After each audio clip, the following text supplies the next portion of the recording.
मेरे सभी भाइयों और बहनों को जय श्री राम। आप सभी का सक्सेस पॉइंट जयपुर में बहुत बहुत स्वागत है।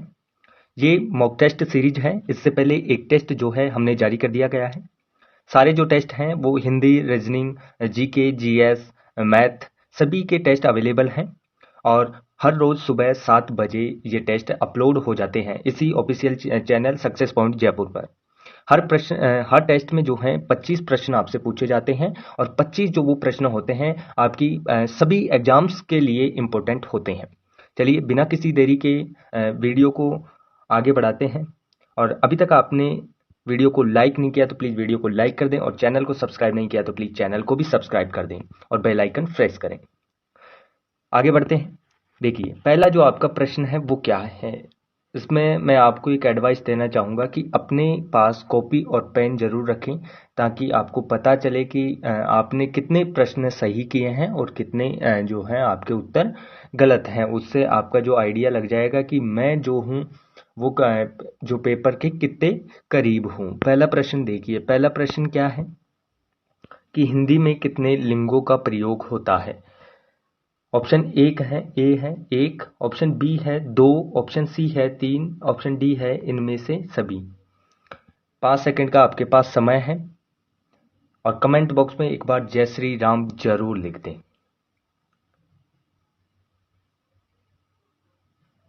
आपका टाइम समाप्त हो गया। कि हिंदी में कितने लिंगों का प्रयोग होता है, आंसर होगा इसका दो। आप सभी को पता है, एक है स्त्रीलिंग और एक है पुल्लिंग। अगला प्रश्न है प्रश्न संख्या 2 कि अधोलिखित में एक पर्यायवाची युग्म सही नहीं है। इनमें से एक ऐसा पर्यायवाची युग्म है जो सही नहीं है। ऑप्शन ए है पुरंदर अमरपति, ऑप्शन बी है सरोवर पुष्कर, ऑप्शन सी है जल्दी का अम्बुद, ऑप्शन डी है फणी का उरग। आपको सही आंसर बताना है कि इसमें से कौन सा पर्यायवाची युग्म जो है वो सही नहीं है।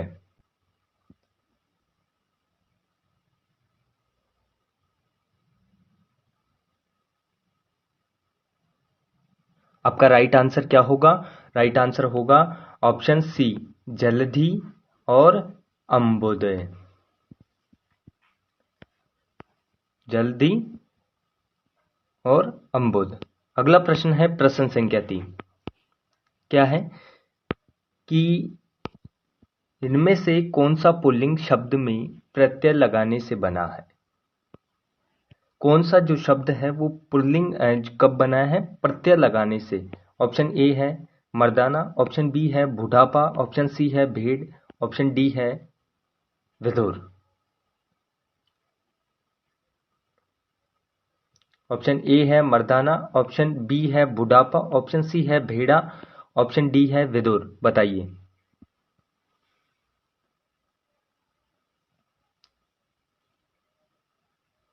राइट आंसर होगा आपका ऑप्शन सी भेड़ा। भेड़ा जो है उसमें कौन सा प्रत्यय लगा है बताइए। ये आप कमेंट बॉक्स में बताइए कि भेड़ा जो शब्द है उसमें कौन सा प्रत्यय लगा जिससे वो पुल्लिंग शब्द बना। ये भी आपको बताना है साथ के साथ, और सारे प्रश्न जो है महत्वपूर्ण है। अगला जो प्रश्न है कि कितने वचन होते हैं हिंदी में। हिंदी के हमारा मॉक टेस्ट है तो हिंदी में कितने वचन होते हैं। तो सीधी सी सबको पता है, लेकिन ऑप्शन ए है 3, ऑप्शन बी है 5, ऑप्शन सी है 2, ऑप्शन डी है 4। राइट आंसर होगा ऑप्शन सी 2। कौन कौन से? एक वचन और बहुवचन। यदि संस्कृत की बात करते हैं तो संस्कृत में कितने वचन होते हैं? 3 होते हैं, एक वचन, द्विवचन और बहुवचन। अगला प्रश्न होगा हमारा प्रश्न संख्या 5 कि निम्नलिखित शब्दों में से एक वचन है। बताइए कौन सा शब्द जो है वो एक वचन है। क्या प्राण, दर्शन, ओट और तेल। बताइए। एक वचन, प्राण, दर्शन, ओठ और तेल। आंसर आप साथ के साथ कमेंट बॉक्स में भी छापते जाइएगा ताकि मुझे भी पता लगे कि मेरे वीडियो जो है वो कहाँ तक जा रहे हैं और कितने इंटेलिजेंट जो छात्र हैं वो देख रहे हैं। राइट आंसर होगा आपका ऑप्शन डी, तेल। तेल। आगे बढ़ते हैं। अगला प्रश्न है प्रश्न संख्या 6।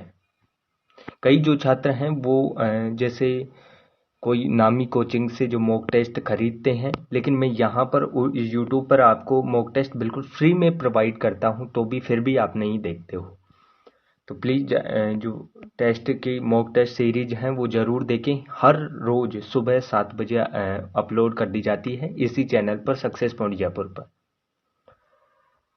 किसका प्रयोग सदैव एक वचन में होता है? किसका प्रयोग सदैव एक वचन में होता है? ऑप्शन ए नदी, ऑप्शन बी प्रत्येक, ऑप्शन सी है साधु, ऑप्शन डी है घर। बताइए। ऑप्शन ए नदी, ऑप्शन बी प्रत्येक, ऑप्शन सी साधु, ऑप्शन डी है घर। राइट आंसर क्या होगा आपका?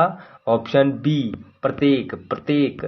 प्रत्येक का जो प्रयोग है सदा किस में होता है? एक वचन में। अब आप सोच रहे होंगे कि प्रत्येक, प्रत्येक का मतलब एक समूह के बारे में बता रहा है कि प्रति एक, लेकिन वो क्या है कि किसी एक के बारे में बात करता है, इसीलिए वो हमेशा किस में होता है? एक वचन में होता है। अगला प्रश्न है प्रश्न संख्या 7। देखिए कि निम्न में से सर्वनाम शब्द है, सर्वनाम शब्द कौन सा है? पढ़ना है, वह है, घर है या गहरा है? बिल्कुल इजी सवाल है, बिल्कुल इजी सवाल। इस टेस्ट सीरीज का सबसे इजी सवाल है। बताइए सर्वनाम शब्द कौन सा है?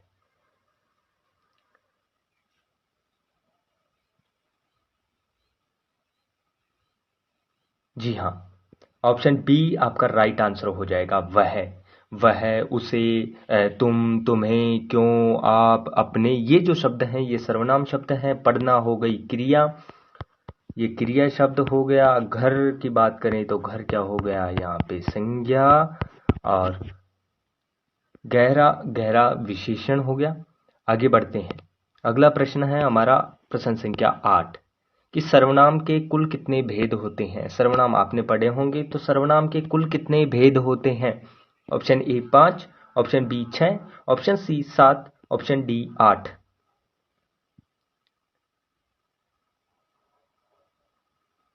बताइए। आपका राइट आंसर होगा, आप सही सोच रहे हो, ऑप्शन बी 6। सर्वनाम के 6 भेद होते हैं। आगे बढ़ते हैं। अगला प्रश्न है प्रश्न संख्या 9। निम्न में से सर्वनाम शब्द कौन सा है? वापस उन्होंने पूछा है कि निम्न में से सर्वनाम शब्द कौन सा है। और याद रखिए ऐसे ही जो प्रश्न हैं वो आपकी एग्जाम में आते हैं। ऑप्शन ए ताजा, ऑप्शन बी मैं, ऑप्शन सी सोना, ऑप्शन डी हिमालय। तो कौन सा हो जाएगा? मैंने अभी आपको बताया, ऑप्शन बी आपका राइट आंसर हो जाएगा। आप सभी जो बता रहे हो राइट बता रहे हो। अगला प्रश्न है कि उसने पत्र लिखा। देखो इस प्रकार के जो शब्द हैं उन्हें समझना आप। उसने पत्र लिखा रेखांकित शब्द का सर्वनाम भेद है क्या? कौन सा है? निजवाचक सर्वनाम, पुरुषवाचक, निश्चयवाचक और संबंधवाचक। उसने पत्र लिखा, उसने पत्र लिखा कौन सा है? बताइए। आपका सही आंसर हो गया ऑप्शन बी पुरुषवाचक। आप सही सोच रहे थे, पुरुषवाचक सर्वनाम। उसने पत्र लिखा किसको प्रदर्शित कर रहा है? एक पुरुष को, तो वो कौन सा हो जाएगा? पुरुषवाचक सर्वनाम। आगे बढ़ते हैं। अगला प्रश्न है प्रश्न संख्या 11 है कि जिस विकारी शब्द से संज्ञा की व्याप्ति मर्यादित होती है उसे क्या कहते हैं? बताइए। जिस विकारी शब्द से संज्ञा की व्याप्ति मर्यादित होती है उसे विशेष्य कहते हैं या विशेषण कहते हैं या विशेष्य एवं विशेषण कहते हैं या विशिष्ट कहते हैं? बताइए। आपने सही जवाब दिया है, option B is the right answer. विशेषण होगा। क्या होगा?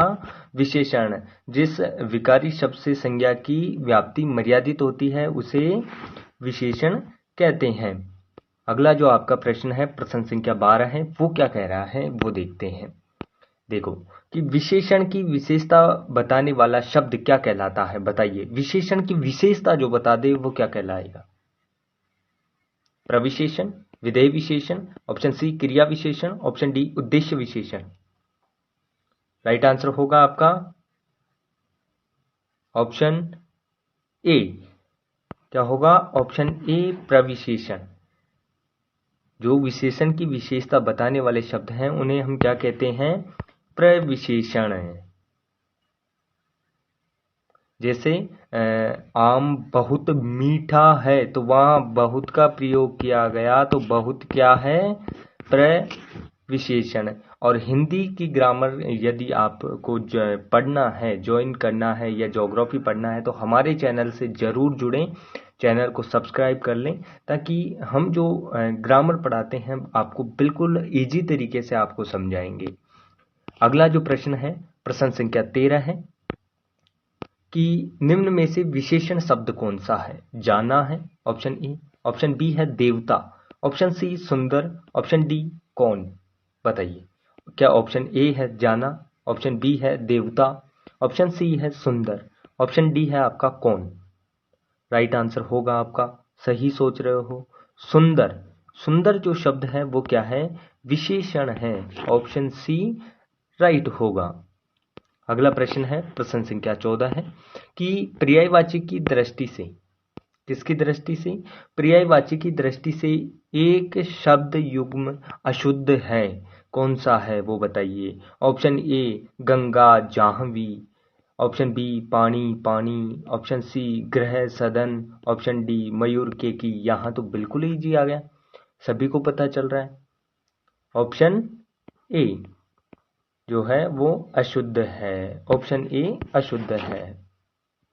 आगे बढ़ते हैं। अगला प्रश्न होगा हमारा प्रश्न संख्या 15 है। 10 प्रश्न और बचे हैं हमारे। आपके कितने जो प्रश्न हैं वो सही होते हैं 25 में से, वो आप जरूर बताइएगा कमेंट बॉक्स में। प्रश्न 15 है कि राधा बहुत ही सुंदर लड़की है, वाक्य में कौन सा विशेषण है? बताइए। देखें, वाक्य में कौन सा विशेषण है? राधा बहुत ही सुंदर, अभी अब मैंने आपको बताया था, राधा बहुत ही सुंदर लड़की है। इनमें से जो है कौन सा विशेषण है? क्या परिणामवाचक है या संख्यावाचक विशेषण या गुणवाचक विशेषण या सार्वनामिक विशेषण या इनमें से कोई नहीं? ऑप्शन ई भी है इसमें। राइट आंसर होगा आपका गुणवाचक। क्यों? क्योंकि इसमें गुणों को दर्शाया गया है, उसकी सुंदरता को दर्शाया गया है, उसके गुणों को दर्शाया गया है, तो यहाँ गुणवाचक विशेषण होगा। ऑप्शन सी आपका राइट आंसर होगा। आगे बढ़ते हैं। अगला प्रश्न है, प्रश्न संख्या 16 है कि कौन सा शब्द अनीक का पर्यायवाची है? अनीक का पर्यायवाची कौन सा शब्द है? ऑप्शन ए अर्जुन है, ऑप्शन बी सेना, ऑप्शन सी अग्नि, ऑप्शन डी घोड़ा। बताइए। राइट आंसर होगा आपका ऑप्शन सी अग्नि। अनीक, पावक, दलन, ये जो शब्द हैं वो किसके पर्यायवाची हैं? अग्नि के। आगे बढ़ते हैं। अगला प्रश्न है, प्रश्न संख्या 17 है। क्या है कि अश्व का पर्यायवाची नहीं है? बताइए। इनमें से ऐसा कौन सा शब्द है जो अश्व का पर्यायवाची नहीं है? बताइए।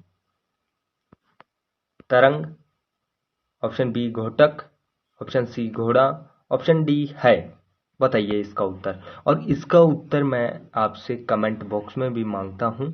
जिसे भी छात्र छात्राओं को जो राइट आंसर देगा इसका प्रश्न संख्या 17वां का कमेंट बॉक्स में, उसको मेरी तरफ से बहुत बहुत बधाई। तो आप प्लीज प्रश्न संख्या 17 का जो है कमेंट बॉक्स में आंसर दें कि अश्व का पर्यायवाची इनमें से कौन सा नहीं है। आप सभी को पता है इजी क्वेश्चन है, लेकिन आप कमेंट बॉक्स में जरूर आंसर करें। आगे बढ़ते हैं प्रश्न संख्या 18 की तरफ। देखो प्रश्न संख्या 18 क्या कह रहा है कि क्रिया चुनिए। कौन सी क्रिया इसमें?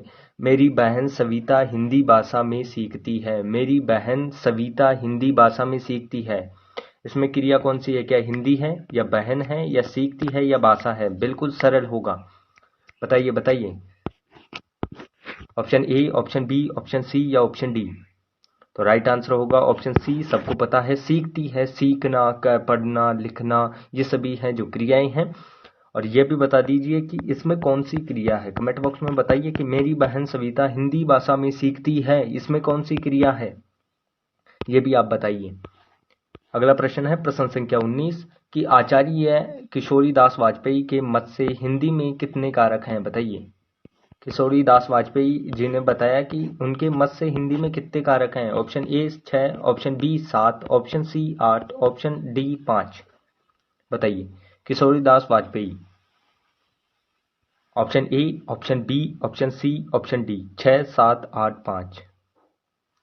राइट आंसर सही बता रहे हो, ऑप्शन ए 6 कारक हैं। कारकों के कितने प्रकार हैं? 6। आगे बढ़ते हैं। कारक के भेद हैं, या हमारे सामान्य हिंदी में बात करें तो कारक के भेद कितने होते हैं, बताइए। Option A 5, option B 6, option C 7, option D 8। तो यहाँ पर ऑप्शन बी आपको नजर आ रहा होगा 6, तो ये नहीं है क्योंकि ये किशोरीदास वाजपेयी के अनुसार है। यदि पूछा जाए तो आपको 6 करना है, और यदि ऐसे पूछ लिया जाए कि कारक के भेद कितने हैं तो आप बताइए कितने होंगे। आप सबने पढ़ा है कारक के भेद होते हैं 8। Option D right answer. अगले प्रश्न की ओर बढ़ते हैं। अगला प्रश्न है हमारा कि शिक्षक ने पाठ पढ़ाया। इसमें किसका कौन सा कारक है? शिक्षक ने पाठ पढ़ाया। करण कारक, कर्ता कारक, कर्म कारक, अपादान कारक। आप सभी को पता है कर्ता ने कर्म को करण से संपादन के लिए, अपादान से हा लगोने के भाव में, ये सभी कारक चिन्ह आपको पता है। तो बताइए जल्दी कि शिक्षक ने पाठ पढ़ाया किस कारक का प्रयोग हुआ है। ऑप्शन बी करेक्ट आंसर होगा आपका, कर्ता ने। किसका प्रयोग हुआ है? कौन से कारक चिन्ह का? कर्ता ने। ये आप याद रखिएगा। तो शिक्षक ने पाठ पढ़ाया, कौन सा कारक? कर्ता कारक। आगे बढ़ते हैं। अगला प्रश्न है प्रश्न संख्या 22वां कि निम्न में कर्ता कारक का परसर्ग कौन सा है, बताइए। परसर्ग कर्ता कारक का आपको मैंने बताया था अभी। ऑप्शन ए को, ऑप्शन बी ने, ऑप्शन सी से, ऑप्शन डी में। कर्ता कारक का परसर्ग बताइए। Option A, option B, option C या ऑप्शन डी। राइट आंसर होगा आपका ऑप्शन बी ने। कर्ता ने कर्म को करण से संपादन के लिए, अपादान से अलग होने के अर्थ में। आगे बढ़ते हैं। प्रश्न संख्या 23 क्या है कि निम्नलिखित में से कर्ता कारक वाला वाक्य छांटिए। कर्ता कारक वाला वाक्य है मोहन को जाना है। ऑप्शन बी शीला को रोटी खिलाओ। ऑप्शन सी शाम को मत आना। ऑप्शन डी विभा को पुस्तक दे दो। बताइए कर्ता कारक। मोहन को जाना है, ऑप्शन बी शीला को रोटी खिलाओ, ऑप्शन सी शाम को मत आना, ऑप्शन डी विभा को पुस्तक दे दो। तो कर्ता कारक की विशेषताएं क्या क्या होती हैं, कर्ता कारक किसे कहते हैं, यह आपको पता है तो जल्दी बताइए। राइट आंसर होगा आपका, सही सोच रहे हो, ऑप्शन ए मोहन को जाना है। ये क्या हो गया? कर्ता कारक। अगला प्रश्न है प्रश्न संख्या 24 भूतकाल के कितने भेद हैं, बताइए। भूतकाल के भेद कितने हैं? काल के भेद 3 हैं और भूतकाल के भेद कितने हैं? Option A 7, option B 6, option C 9, option D 4। बताइए। सही जवाब ऑप्शन बी 6। भूतकाल के कितने भेद हैं? 6। आगे बढ़ते हैं। अगला प्रश्न है और लास्ट प्रश्न है कि भूतकाल में बदलिए मां सोती है। बताइए मां सोती है को भूतकाल में बदलिए कि मां सोएगी, मां सोती थी, मां सोने वाली है या मां सो रही है। Option A, option B, option C, option D. मां सोती है को भूतकाल में बदलिए। राइट आंसर है आपका, सही जवाब बी मां सोती थी, क्योंकि भूतकाल की बात कर रहे हैं तो था थी यही तो चलेगा। जो बीत चुका है तो मां सोती थी ये भूतकाल में बदल लिया। तो इसी प्रकार मॉक टेस्ट समाप्त होता है। आपके कितने नंबर रहे हैं ओरिजिनल वो आप कमेंट बॉक्स में बताएंगे और एक बार जय श्री राम जरूर लिखें। वीडियो लाइक आया हो, पसंद आया हो तो जरूर लाइक करें और चैनल को सब्सक्राइब करें। और इसी प्रकार के वीडियोज जो हैं मॉक टेस्ट के और ग्रामरली वीडियोज सुबह 7 बजे अपलोड कर दिए जाते हैं, तो प्लीज़ एक बार चैनल पर विजिट करके ज़रूर देखें सुबह 7 बजे। Thank you for watching the video.